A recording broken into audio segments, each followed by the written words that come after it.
Yep. Yep. Can I get a phone book? What? Can I get a phone book to stand on? Hey Kyle, Sarah told me that I need to tell you bring you a crate. The what? That I need to bring you a crate. A crate to stand on, yeah. We've got one upstairs. Okay. All your minutes.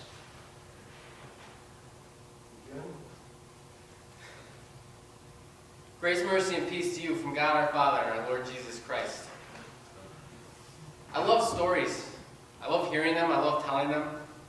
One of my favorite things is being at a family get-together, like a birthday or whatever, and listening to everybody just visit, and I start slipping stuff in, trying to get my dad or my uncles to tell a story about my grandpa or me and my sister when we were a kid. Like this one time, my grandpa took my dad and uncle to play around the golf in northern Michigan.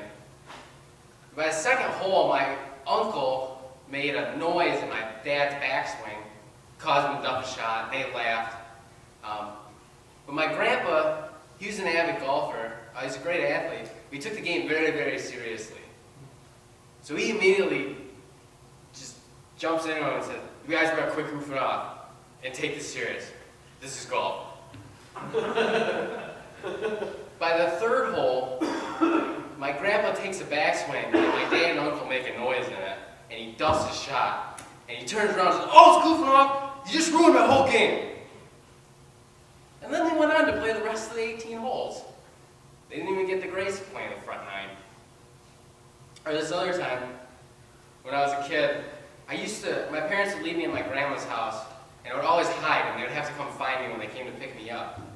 And this one time, my sister was coming home from the hospital for the first time. She was a newborn. And I was at my grandma's, and I was hiding behind this chair in the den and waiting for my parents to come home. Well, as soon as I got home, I totally forgot that I was hiding, and I ran out to greet them and see my sister. I got so excited. And when I got there, I remembered I was hiding, and I hightailed it back to my spot, but I didn't quite make it. And I tripped over myself, and I smashed my face on the mantle of the fireplace. So as soon as my parents brought my little sister home, they immediately had to turn around and go back to the hospital and get me stitches. And these are lighthearted examples of story, but the reason I like them is because they show who I am and where I came from. That's why I love getting my parents and my uncles to tell stories. Like, from my grandpa, that's where I get my competitive nature. And I get my sense of humor from my dad and uncle. Even today, I still get too excited about things, even to a fault. This is illustrated by my faceplant story. We use narrative and story for entertainment, but it also has a deeper function that we can use it for. I'm studying in a social work program at St. Louis University, and as a social worker, we use story to establish a context for a client. By having a client tell their story, we can identify strengths and weaknesses in their life, and then start to work with them. We use story to identify what's most important. So in the text, we have Mary taking Jesus to the temple for the first time by Jewish tradition. So I can just imagine Mary standing there in the temple and just thinking back over what's been happening since she first got married. Is she married young? Angels? All of a sudden she's got a baby, she's pregnant out of wedlock. Joseph's not okay with it, but he's going with it because he had a dream too. And so now they're in the temple, and she's looking, and across the temple she sees this old man smiling, and he's just bounding towards her. And I imagine it's pretty startling, especially when this old man got her and scooped her baby out of her arms. And he looked at her baby, and he looked at her. And he looked up to heaven and said, "Lord, you're letting your servant return and go in peace. For my eyes have seen your salvation." They were blown away by what he said. And then the old man looked at Mary, and he said, "Your son marks the rise and fall of many in Israel." But he didn't stop there. He went on a little further. And he said, "Your son will also be a sword in your heart also."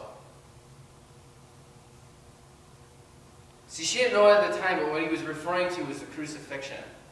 I can't even imagine that as a mother, having to know that not only is your son going to be something that causes you suffering, but you're going to find out that he's going to be humiliated and beaten and crucified right in front of you.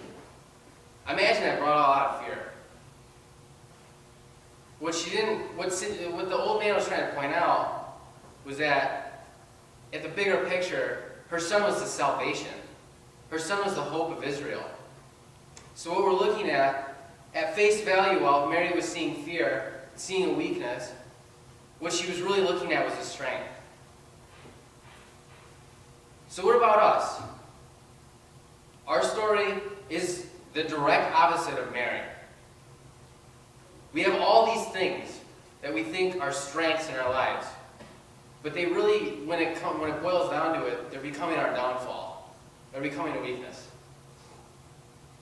We become so advanced. We're so connected. We made so many developments over the last 100 years, 10 years even. Because we've become so connected with iPhones, Facebook, Twitter, we can get a hold of anyone, anytime, anywhere, about anything. Because of this and all this stuff coming in, we become tolerant of everything. And it's made us desensitized to the world. Any decision, any lifestyle choice, any worldview, anything goes as long as it's socially acceptable. This has become a weakness because we're letting the world creep in and we're losing our focus.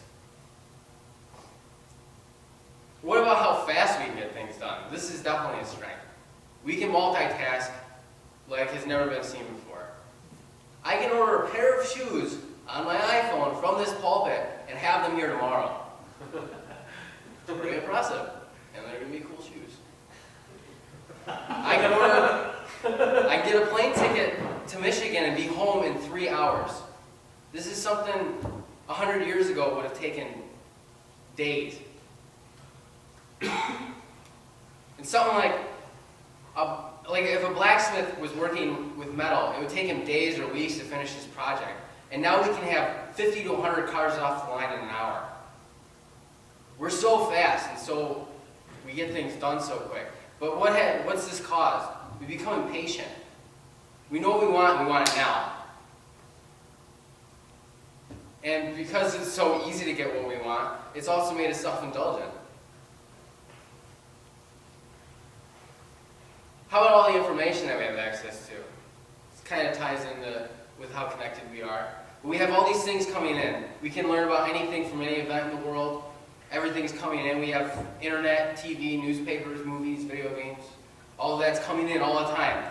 But when we're focused on everything, what are we really focused on? We're becoming distracted. And where our focus should be on the important things, we're becoming focused on things that are not important at all. And we can learn what we can learn from Mary's story is to see through these weaknesses and see the bigger picture. All these weaknesses we have, what really matters is the salvation that's given in Jesus. So what about that old man running across the temple at this young couple? We know this is Simeon, and in the text we don't have a lot of information about him. We do know that he was told he wouldn't die until he saw Jesus. And I can just see his eyes. Gray, hazel eyes, flecks of gray. They're just looking over the temple. For years they've been looking over this temple, seeing worshipers, mourners, people presenting newborns, day after day. And as he's looking one day, his eyes fall on this young couple. There's a man with worn hands holding his young wife, and she's just holding a baby to her chest and standing there. And as he's looking at him, he makes eye contact with the young woman, and recognition sweeps across his face. His eyes widen, and his wrinkles melt into a smile, and he starts running towards her. And as soon as he gets to her, Simeon scoops the baby up into his arms. Because this is what he had been waiting for. He knew it was coming. He knew Jesus would, he knew he was going to see the salvation of Israel, the hope of Israel, the rise that had been promised by the prophets.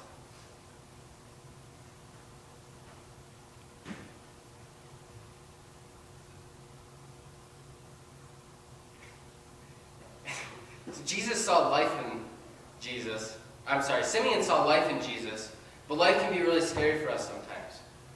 We have war, famine, death, disease, and all these things are coming to us from all our technology that we have, and it's all in our face. I had this friend in high school named Jesse. We were really close. We became good friends. And we even found out that when we were kids, like 5, 6 years old, our aunt had babysat both of us together, and then we didn't see each other until high school, and it just kind of was this weird coincidence. But Jessie had leukemia, and she went through the chemo, hair loss, all that. When I knew her the best, she looked relatively healthy. She had her hair. But I remember this one time she developed Bell's palsy. And Bell's palsy is this condition where your muscle lose function in one half of your body. And so she developed Bell's palsy in her face. So all of a sudden this girl that I knew, who I was good friends with, this happy girl, had the ability to smile taken away from her. It crushed me. One day, I remember getting this phone call, and as soon as I looked at the caller ID, I knew what it was. And I answered the phone, and I didn't even get hello out, and I just started bawling. And my friend was on the other side of the line, and she just told me that Jessie had died that morning. That totally rocked my world. I could not see any grace in that. She was 15, 2 weeks from being 16, and it set off a chain of events, and I started to lose my faith over so many years. I lost my focus on what was most important. I lost my focus on Jesus. And this is what we can learn from Simeon's story. Simeon kept his eyes on Jesus through all those years, and he knew he was coming. That was his focus. So as scary as life can be, we can find joy in the fact that we're saved. We can find joy in the fact that Jesus died for us. All that disease, all that war, all that stuff, our sins, that's all covered by the death and resurrection. I mentioned earlier that I was studying in a social work program, and we have this practice of using story to establish a context for a client. But I'm also a student at the seminary, and we have a different story. And this is a story of hope and faith, and it's a story of Jesus.